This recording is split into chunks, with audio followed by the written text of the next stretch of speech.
Hi, this is Venugopal, and you're watching another lesson in a series on data structures and algorithms. This one is on Quicksort, a popular sorting algorithm that is widely used in practice. In this first part, you'll see how the algorithm works and how to analyze its running time. In the second part, you'll learn how to write a Java program for Quicksort, including some fine-tuning techniques to make it more efficient. The input to the algorithm is an array of items. Quicksort will sort them without using any extra space, making it what's called an in-place sorting algorithm. Here's a big picture idea of what Quicksort does. Using the first item in the array as a pivot, it splits the array by rearranging the items so that everything that's less than the pivot appears to the left of it, and all other items, those that are greater than or equal to the pivot, appear to its right. The pivot is now in the correct place. If the left and right subarrays were to be sorted, then the entire array would be sorted. Quicksort proceeds to do exactly this by sorting the left and right subarrays recursively.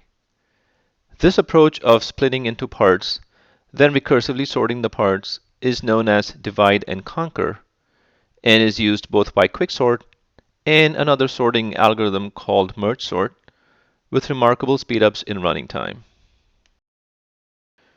So how exactly does the split process rearrange the array items without using extra space and without the items stepping on each other's toes? It's actually a pretty simple yet clever approach, which we will now see with a few examples. Here's an extreme input situation to start with, in which the items are in reverse sorted order. The first item is the pivot.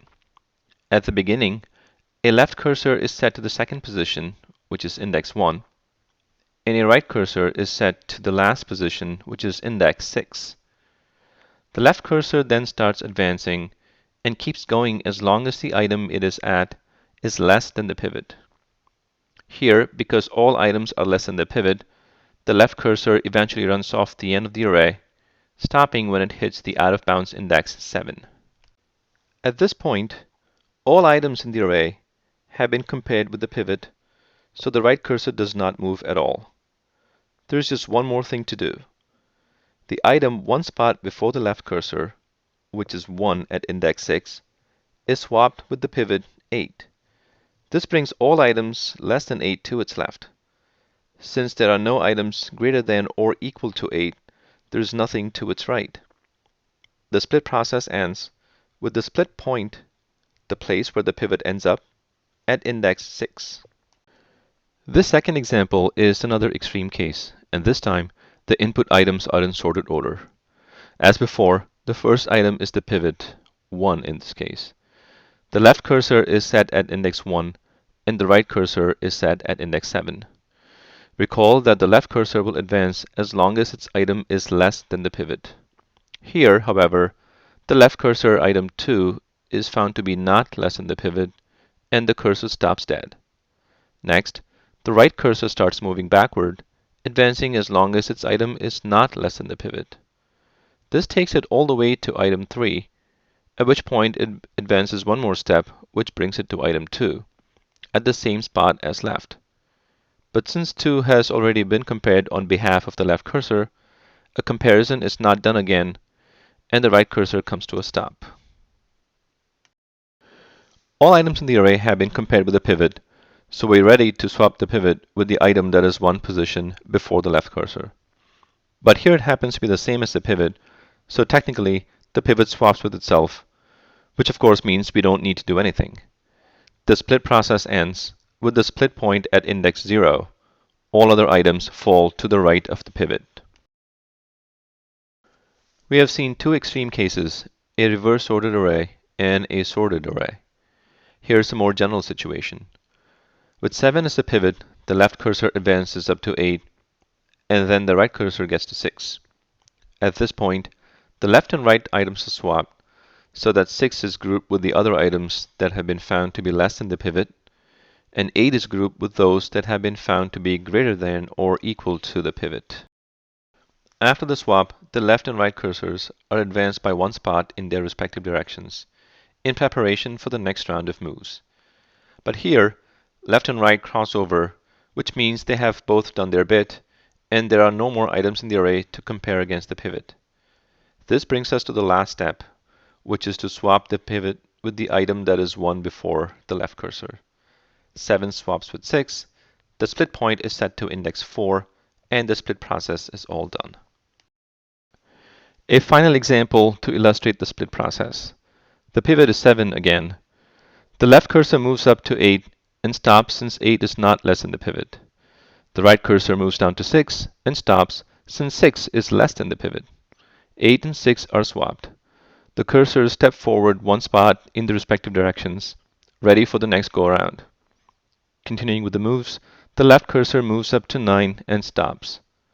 All the items in the array have now been compared with the pivot, and it's time to swap the item one spot before the left cursor with the pivot.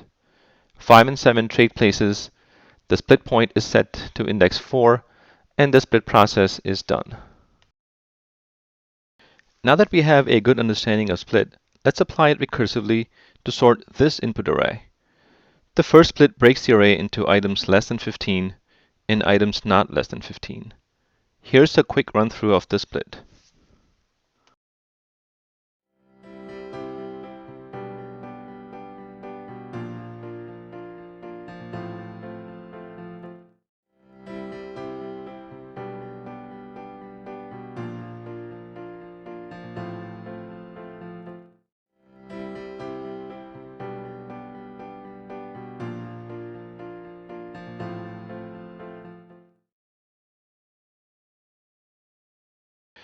The first recursion is on the left subarray with 14 as a pivot.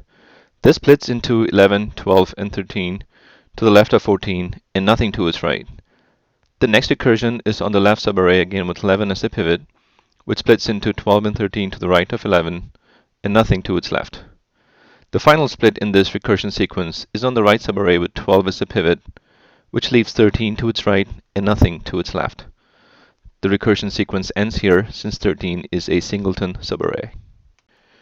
Backing up all the way to the result of the first split, recursion is now applied to the right subarray with 18 as a pivot, which puts 22 and 20 to its right and nothing to its left. The recursion continues with the right subarray with 22 as the pivot, which brings 20 to its left. The recursion sequence stops here since 20 is a singleton. Let's plug in the total number of item-to-item comparisons over all the splits. This is where Quicksort does all its work, and the count of comparisons is a proxy for the running time. In any split, all items except the pivot are compared against the pivot, so the number of comparisons is one less than the number of items in the array or subarray that is being split, which gives us these figures for our example. The total comes to 16 comparisons. Is this fast or slow? We saw early on that Quicksort uses a divide and conquer strategy to get speedups in the running time. But divide and conquer only works well if the divisions, that is the subarrays that result from a split, are evenly balanced in length. If the split is unbalanced, too many items will be on one side and too few on the other, which results in a lot more work to do in the conquering. You can see this in a previous extreme example of a sorted array. The splits are as lopsided as they can be, with every split pushing all items to the right of the pivot. The recursion tree that results is completely skewed, and the total number of comparisons over all the splits is the maximum possible, adding up to 28. In the other extreme, the best possible scenario is when the divisions are as even as possible. With a different arrangement of the same set of data values from 1 to 8 in the input, here's one best sequence of splits in the recursion tree. This consumes 7 comparisons in the first split, and 3 2 and 1 comparisons in the others, for a total of 13. This is less than half of the worst number, which was 28. It would be useful to generalize these results for best and worst scenarios. An example with 16 items shows how. Let's use n to stand for the number of items, so here n is 16. In the best scenario, splits will result in an even division. This picture is a little off from the actual because in the actual situation, an array of length 16 will split into 7 items to one side and 8 to the other, with the pivot in between. But to make the generalization easier, we'll go with 2 subarrays that are of length 8 each, and continue in the same vein, going all the way to the bottom of the recursion tree. The number of comparisons in the first split is taken to be 16, which is an overcount. We continue with the overcount using 8 for each split at the next level, then 4, and then 2. So on top of overestimating the subarray lengths, we're also overestimating the comparisons, but that's safer than undercounting. In any case, we're heading toward a big O figure, so being off by some constant will not make a difference. The total number of comparisons works out nicely if we consider going across each level, adding everything at that level. This gives 16 at the first, 16 at the second, twice 8, 16 again, 4 times 4, and 16 at the last level, 8 times 2. This adds up to 16 times 4.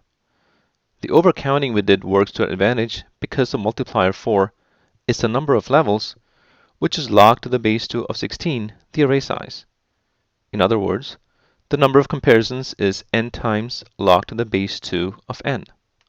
Contrast this with the worst case, where starting with the array of size 16, there would be 15 comparisons for the first split, which would skew everything to one side. This would result in 14 comparisons in the second split, 13 in the third, and so on. This gives us the arithmetic series from 1 to 15, which sums to 15 times 16 divided by 2, or 120. This generalizes to n minus 1 times n divided by 2. In summary, the worst case number of comparisons to quicksort an array of size n is n times n minus 1 divided by 2, which gives a running time of order n squared. And the best case number of comparisons is approximately n times log n to the base 2, for a running time of order n log n. If this was it, quicksort would not be a competitive sorting algorithm. After all, insertion sort's best case at order n beats quicksort's n log n, and its worst case at order n squared is no worse than quicksort's worst case. The reason quicksort is competitive and so widely used is that its average running time is order n log n. Insertion sort's average, by contrast, is worse at order n squared.